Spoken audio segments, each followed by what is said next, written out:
आप सभी लोग जानते हैं कि 6 अगस्त 2025 यानी बुधवार को पड़ रही है सावन महीने की प्रदोष तिथि। और दोस्तों, ये वो तिथि है जो श्रावण महीने में पड़ने वाली सबसे बड़ी तिथि है, क्योंकि यह बुधवार के दिन पड़ रही है और इसका बहुत ही बड़ा और विशेष महत्व होता है। और इस दिन 11 चावल दाने शिव जी को समर्पित करना बहुत ही शुभ माना जाता है और भक्तों की हर मनोकामना भगवान शिव पूरी करते हैं। और पूज्य गुरु जी ने कहा है, अगर कभी भी मौका लग जाए और श्रावण महीने की प्रदोष तिथि बुधवार को पड़ जाए तो आप लोगों को 11 चावल के दाने का उपाय तो अवश्य ही करना चाहिए। इन दोनों का संयोग बहुत ही कम आता है। और दोस्तों, पूज्य गुरु जी ने अपनी शिव महापुराण की कथा में बताया है, इस दिन आपको 11 चावल दाने वाला उपाय तो अवश्य ही करना चाहिए, क्योंकि ऐसा दिन पूरे साल में सिर्फ एक ही बार आता है। और दोस्तों, आप सभी लोग जानते हो कि प्रदोष व्रत का अगर सबसे बड़ा कोई उपाय है तो वो 11 चावल के दाने वाला उपाय है। तो दोस्तों, इस प्रदोष व्रत के दिन आप लोगों को इस 11 चावल दाने वाले उपाय को जरूर करना है। बहुत सारे लोग होंगे जिन लोगों ने इस उपाय को न किया हो, मतलब पूरा साल निकल गया और उन्होंने किसी भी दिन इस 11 चावल दाने वाले उपाय को न किया हो। पर दोस्तों, आपके पास एक आखिरी मौका बचा हुआ है जो कि 6 अगस्त के दिन है। तो इस दिन आप लोगों को इस वाले उपाय को जरूर कर लेना है। भले ही आपने पूरे साल भर इस उपाय को ना किया हो, पर अगर आपने इस श्रावण महीने के प्रदोष व्रत के दिन अगर इस वाले उपाय को कर लिया तो आपको इस उपाय को करने का वो फल मिलेगा जिसकी आपने कभी कल्पना भी नहीं करी होगी। इसीलिए आप लोग इस वाले उपाय को एक बार जरूर कर लेना, ताकि आप लोगों के हाथ से यह मौका ना जा सके और आपको इस उपाय को करने का फल मिल सके। दोस्तों, यह उपाय पंडित जी ने अपनी अभी की ही शिव महापुराण की कथा में बताया है। जिस उपाय को आज हम आपको बहुत अच्छे से समझाने वाले हैं।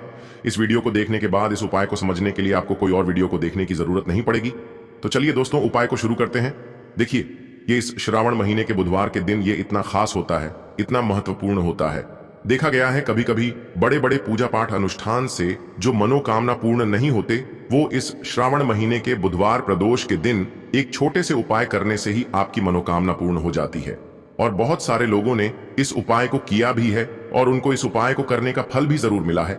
अगर आप लोग भी इस उपाय को प्रदोष व्रत के दिन करना चाहते हैं तो आप इस उपाय को पहले अच्छे से समझ लेना, सुन लेना, उसके बाद करना। आपको इस उपाय का फल जरूर मिलेगा। और इस उपाय को कर लेने से आपके घर में चाहे किसी भी प्रकार की दुख और समस्या क्यों ना चल रही हो, आपको उसका कारण भी नहीं पता है कि भाई यह समस्या किस कारण से चल रही है। उसका कुछ भी कारण हो सकता है, जैसे पितृदोष हो सकता है या किसी भी तरह का मंगल दोष भी हो सकता है। तो इस दिन आप लोगों को यह वाला उपाय कर लेना है। ये एक ऐसा उपाय है जिस उपाय को अगर किसी विशेष दिन पर किया जाए तो भाई उस विशेष दिन का जो है वह तो हमें मिलता ही मिलता है, पर हमने उस दिन पर इस उपाय को किया है तो हमें उससे भी बड़ा फल मिलता है और फल बहुत जल्दी मिलता है, क्योंकि आप इस उपाय को बहुत ही बड़े और विशेष दिन पर कर रहे हो। तो चलिए अब उपाय के बारे में बात करते हैं, लेकिन उससे पहले आप लोगों को यह जानना आवश्यक है कि आखिर यह उपाय किस समय करना है, किसको करना है और कैसे करना है। तो चलिए हम आगे आपको वीडियो में एक एक करके बता देते हैं।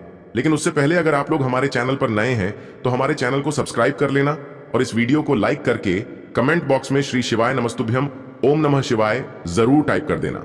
और अपने फायदे के लिए, गरीबी दूर करने के लिए इस वीडियो को पूरा देख कर जाना, तभी आपको लाभ की प्राप्ति होगी। यदि आज आपने वीडियो को बीच बीच में से देखा, काट काट कर देखा, तो आपको जीवन में कभी सफलता हासिल भी नहीं होगी। तो दोस्तों, इस 11 चावल के दाने वाले उपाय को हमें इस प्रदोष व्रत के दिन कैसे करना है, किसको करना है, किस समय करना है और कहां पर करना है, ये सारे सवालों के जवाब आपको इस वीडियो में मिल जाएंगे। और जो ये वीडियो देखेगा भाई, उसको 11 चावल के दाने वाला उपाय जरूर करना चाहिए, क्योंकि इस दिन एक चावल के दाने का भी बहुत ही बड़ा और विशेष महत्व होता है। और जब बात आ जाए 11 चावल के दाने की, तो ये सोने पे सुहागा वाली बात हो जाती है और ये एक बहुत ही बड़ा उपाय हो जाता है इस बुधवार प्रदोष व्रत का। तो अब दोस्तों, इस 11 चावल के दाने वाले उपाय को आखिर करना किसको है, सबसे पहले हम लोग वो बात जान लेते हैं। तो देखो, घर की जो बड़ी माताएं बहनें होती हैं, उन माताओं बहनों में से कोई भी एक बड़ी माता बहन इस वाले उपाय को कर सकती है। और दोस्तों, अगर आप चाहें तो अपने घर में से सभी सदस्यों को भी इस उपाय को करवा सकते हैं। अगर किसी व्यक्ति की खुद की कोई मनोकामना है, खुद की कोई दुख और परेशानी है जो कि वह अपने लिए ही करना चाहता है इस वाले उपाय को, तो वह खुद अपने लिए भी कर सकता है। बाकी अगर कोई घर में से ऐसा है जो कि अपने पूरे घर परिवार की सुख और शांति के लिए ये वाला उपाय करना चाहता है, तो भाई वह भी कर सकता है, उसमें भी कोई दिक्कत वाली बात नहीं है। कहने का मतलब ये है कि इस उपाय को हर एक सदस्य भी कर सकता है और पूरे घर परिवार के सदस्य के लिए घर की बड़ी माताओं बहनों में से कोई एक माता बहन भी कर सकती है।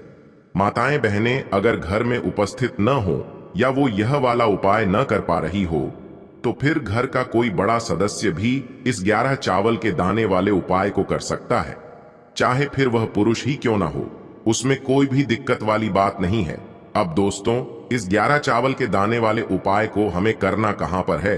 हमें इसे शिव जी के मंदिर में जाकर करना है। बहुत सारे लोग प्रश्न करते हैं, हर एक उपाय को करते समय क्या हम इस उपाय को घर पर कर सकते हैं? तो इस वाले उपाय को आप घर पर नहीं कर सकते हो। इस वाले उपाय को करने के लिए आपको शिव जी के मंदिर ही जाना पड़ेगा।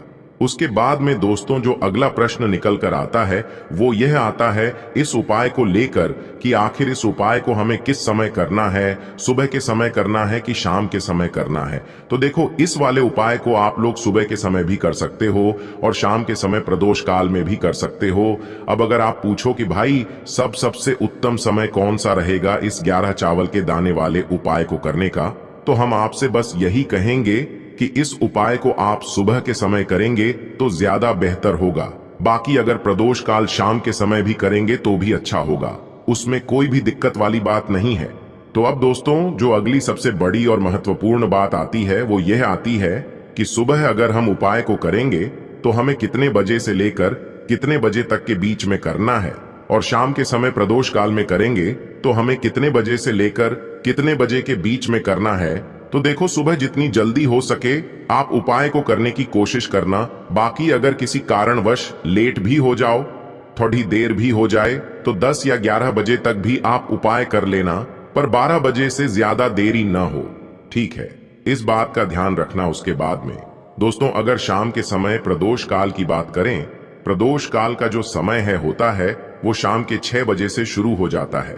मतलब शाम के 6 बजे से लेकर 7 बजे के बीच का जो समय होता है ये समय प्रदोष काल का समय होता है। पर अभी जो मौसम चल रहा है इस मौसम में जो है शाम बहुत देरी से होती है, तो आप इस उपाय को 7 या 8 बजे के बीच में भी कर सकते हो। मतलब शाम के 6 बजे से रात 8 बजे के बीच में आप कभी भी इस वाले उपाय को कर सकते हो, उसमें कोई भी दिक्कत वाली बात नहीं है।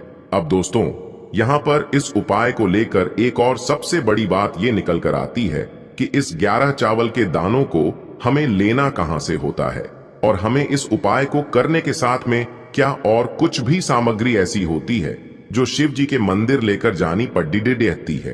तो देखो, यहाँ पर हम आपको बता दें, सबसे पहले आप लोग ये जान लो कि यह जो 11 चावल के दाने वाला उपाय है, सिर्फ और सिर्फ आप उपाय की सामग्री लेकर कभी भी शिव जी के मंदिर मत जाना, क्योंकि हमें भगवान के सामने यह नहीं दर्शाना है कि अगर हम भगवान शिव जी के मंदिर आए हैं तो अपने फायदे के लिए आए हैं। तो इसलिए जो भी पूजन सामग्री है उपाय सामग्री है। 11 चावल के दाने, इसके साथ में आपको पूजन सामग्री भी जरूर लेकर जाना है। देखो, अगर सुबह के समय उपाय कर रहे हो तो सीधी सी बात है, 1 लोटा जल तो आप लेकर जाओगे ही जाओगे। वही 1 लोटा जल अगर मिट्टी का जल हो तो बहुत अच्छा रहेगा। मिट्टी का जल कैसे बनाया जाता है इसके लिए हमने पहले से बहुत सारी वीडियोस बना दी है। आपके पास इस दिन एक आखिरी मौका रहेगा मिट्टी का जल शिव जी पर चढ़ाने का और उपाय को करने का। बहुत बड़ा आपको इस दिन फल मिलेगा। तो इसलिए इस दिन हो सके तो भाई मिट्टी का जल चढ़ाना, तो अपने साथ में कम से कम 1 लोटा जल तो आपको लेकर जाना ही जाना है। अगर मिट्टी का जल नहीं है तो घर का जल भी आप इस्तेमाल कर सकते हो। इसके अलावा जो भी पूजन सामग्री है, देखो 11 चावल के दाने ये अलग आपके रहेंगे और जो आपकी पूजन सामग्री रहेगी वो अलग रहेगी। पूजन सामग्री में आप जो भी चीज लेकर जाना चाहे वो लेकर जा सकते हैं, उसमें कोई भी दिक्कत वाली बात नहीं है। वहीं अगर हम बात करें शाम के समय की, तो शाम के समय शिव जी पर जल नहीं चढ़ता है। इसीलिए शाम के समय आप लोग एक दीपक तैयार कर लें जो कि गोल बत्ती का आटे का शुद्ध देसी गाय का घी का होगा, है ना? इस बात का आप लोगों को ध्यान रखना है। और इस दीपक को आपको घर से जलाकर नहीं लेकर जाना है, भगवान शिव जी के मंदिर में जाकर ही जलाना है। इस बात का भी आप लोगों को ध्यान रखना है। अब दोस्तों यहां पर हमें इस बात को समझना है कि यह 11 चावल के दाने हमें लेना कहां से है।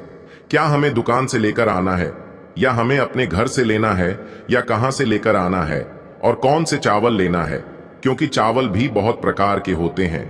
तो देखो, इन सभी सवालों के जवाब आप लोग एक बात में सुन लो कि भाई ये जो उपाय है इस उपाय में आपको ये नहीं देखना है कि भाई कौन से चावल है, कौन से चावल नहीं है।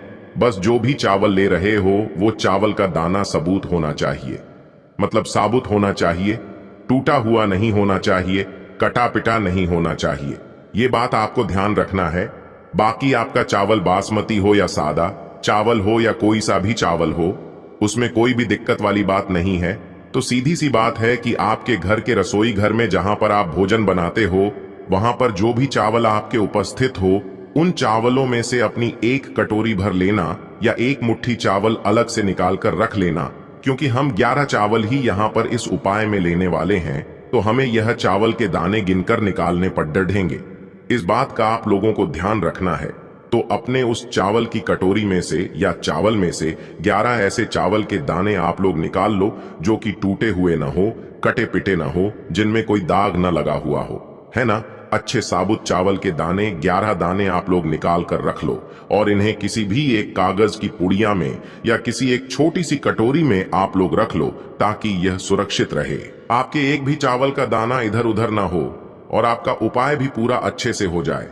तो भाई जैसे ही आपका उपाय की जो सामग्री है, 11 चावल के दाने ये तैयार हो जाते हैं, उसके बाद मैं आपको जो भी अपनी पूजन सामग्री है, सुबह के समय कर रहे हो तो एक लोटा जल या पूजन सामग्री जो लेकर जाना चाहो उसकी भी तैयारी कर लेना। और शाम के समय जा रहे हो तो भाई अपना जो दीपक है उसे तैयार कर लेना, ठीक है। और उपाय को करते समय शुद्धता का विशेष रूप से ध्यान रखना, ठीक है। सुबह सुबह स्नान करने के बाद ही उपाय को करने की आप लोग तैयारी करना। उसके बाद अगर शाम के समय की बात करें तो शाम के समय आपको स्नान करने की जरूरत नहीं है, पर शुद्धता का ध्यान रखना है। आपको स्नान तो नहीं करेंगे, आप हाथ मुंह धोकर भी इस वाले उपाय को शाम के समय प्रदोष काल में कर सकते हैं। इसमें कोई दिक्कत वाली बात नहीं है। तो आप अपने उपाय की पूरी सामग्री तैयार करके आपके पास ही में जो आपका शिव मंदिर हो वहां पर पहुंच जाइए। सबसे पहले शिव मंदिर में जाकर आप लोगों को उपाय नहीं करना है, पहले भगवान के दर्शन करना है, भगवान से आशीर्वाद प्राप्त करना है। फिर शिव जी की शिवलिंग के पास में आना है। शिवलिंग के पास में आने के बाद आप जो पूजन सामग्री लेकर आए हुए हैं, जैसे कि सुबह गए हुए होंगे तो एक लोटा जल और जो भी पूजन सामग्री लेकर आए हैं, आप उनसे भगवान शिव जी की पूजन कीजिए। सबसे पहले तो एक लोटा जल ही चढ़ेगा, उसके बाद में आपकी पूजन सामग्री चढ़ेगी। उसके बाद में अगर दोस्तों शाम के समय अगर आप इस उपाय को कर रहे हो तो अपने साथ में कम से कम एक जो दीपक है गोल बाती का जो आप अपने साथ में लेकर गए हो, उस दीपक को मंदिर में जाकर अपनी माचिस से जलाना है और उस दीपक को शिवलिंग के पास में रखना है, ठीक है। इस दीपक को रखने के बाद ही आप लोगों को अपना ये वाला उपाय शुरू करना है। और दीपक को ज्यादा पास में मत रखना, वैसे भी गर्मी पड़ रही है, भगवान शिव जी को आंच नहीं लगनी चाहिए, है ना। तो भाई जैसे ही आपकी पूजा अर्चना हो जाती है, आप भगवान शिव जी को प्रसन्न कर लेते हैं। उसके बाद में शिवलिंग के पास ही में आप कहीं पर बैठ जाइए, सामने या आसपास जिस जगह पर आपको बैठना हो वहां पर बैठ जाइए और अपने वह 11 चावल के दाने अपने सामने निकाल कर रख लीजिए। क्योंकि अब यहाँ पर उपाय को यहाँ पर करने की आपको तैयारी करना है। और इस तरीके से जब आप उपाय करेंगे, पूजन सामग्री करने के बाद, पूजन अर्चना करने के बाद, तो आपको उपाय का फल बहुत जल्दी और बहुत बढ़ा होकर मिलेगा। तो अपने 11 चावल के दाने अपने सामने निकाल कर रख लेना। और यह जो उपाय है यह आपकी सीधे हाथ की हथेली से होगा, इसलिए इस बात का भी विशेष रूप से ध्यान रखना है। तो सीधे हाथ की हथेली का प्रयोग करके ही आप लोग अपना इस वाले उपाय को करना। अपने सामने जो भी आपकी कागज की पुड्डियां है उसको खोल कर रख लो, या कटोरी है तो भाई उसे अपने सामने रख लो और अपने वह 11 चावल के दाने निकाल लो, ठीक है। उसके बाद में दोस्तों अब आपको क्या करना है कि शिवलिंग आपके सामने होगी, तो आपने वह 11 चावल के दाने एक एक करके आपको शिव जी के शिवलिंग के ऊपर चढ़ाना है। कहां पर चढ़ाना है? शिवलिंग के ऊपर चढ़ाना है और कहीं पर भी नहीं चढ़ाना है। आपको अपने हथेली से तो शिवलिंग के ऊपर चढ़ना है, भले ही फिर वो अपने आप जलाधारी पर गिर जाए या मतलब वहीं पर गिर जाए, उसमें कोई दिक्कत वाली बात नहीं है, पर आप चढ़ाओ शिवलिंग के ऊपर ही। तो आपको क्या करना है, अपना पहला चावल का दाना उठाना है, श्री शिवाय नमस्तुभ्यम बोलना है और शिवलिंग पर चढ़ा देना है। इसी तरीके से दूसरा चावल का दाना उठा है, शिवलिंग पर चढ़ाना है और मंत्र बोल देना है। और फिर तीसरा चावल का दाना उठाना है, श्री शिवाय नमस्तुभ्यम बोलना है और चढ़ा देना है। इसी प्रकार से आपको पूरे 11 चावल के दाने एक एक करके शिव जी के शिवलिंग के ऊपर चढ़ाना है और भगवान से प्रार्थना करते जाना है। मतलब प्रार्थना तो आपको आखिरी में करना है, पर हर एक चावल के दाने को चढ़ाते समय श्री शिवाय नमस्तुभ्यम जरूर बोलना है। उसके बाद ही में यह चावल का दाना शिवलिंग के ऊपर आपको चढ़ाना है। जैसे ही आपके 11 चावल के दाने शिवलिंग के ऊपर चारहच जाते हैं, तो भाई उसके बाद में आपको क्या करना है, भगवान से अपनी मनोकामना बोलना है। मनोकामना भी कब बोलना है, जब आपका 11 चावल का दाना आपके सीधे हाथ की हथेली में हो और आप उसे चढ़ाने के लिए जा रहे हो। श्री शिवाय नमस्तुभ्यम बोलकर उस आखिरी चावल के दाने को शिवलिंग के ऊपर चढ़ा देना और भगवान से फिर अपनी वह मनोकामना बोल देना, जिस मनोकामना के लिए आप लोग अपना यह वाला उपाय कर रहे हो। जिस भी दुख और परेशानी के लिए आप लोग अपना यह वाला उपाय कर रहे हो, उसके बाद में जैसे ही आप अपनी मनोकामना बोल देते हो, आपका यह वाला उपाय पूरा हो जाता है। पर दोस्तों, उपाय को करने के बाद आप लोगों को 2 मिनट भगवान शिव जी के मंत्र का जाप जरूर करना है। और मंत्र का जाप करने के बाद भगवान से एक और बार प्रार्थना करना है अपनी मनोकामना के लिए या अपनी जो भी दुख और परेशानी है उसके लिए। इसके बाद में आप लोग भगवान को देखकर, भगवान से प्रार्थना करके, उनसे आशीर्वाद लेकर वहां से उठ सकते हैं और अपने घर पर जा सकते हैं। बस दोस्तों, यहां पर यह वाला उपाय पूरा हो जाता है। इस तरीके से जो भी व्यक्ति छोटी छोटी चीजों का ध्यान रखते हुए इस 11 चावल के दाने वाले उपाय को करेगा, निश्चित सी बात है उसे उसकी मनोकामना जल्द ही पूर्ण होगी।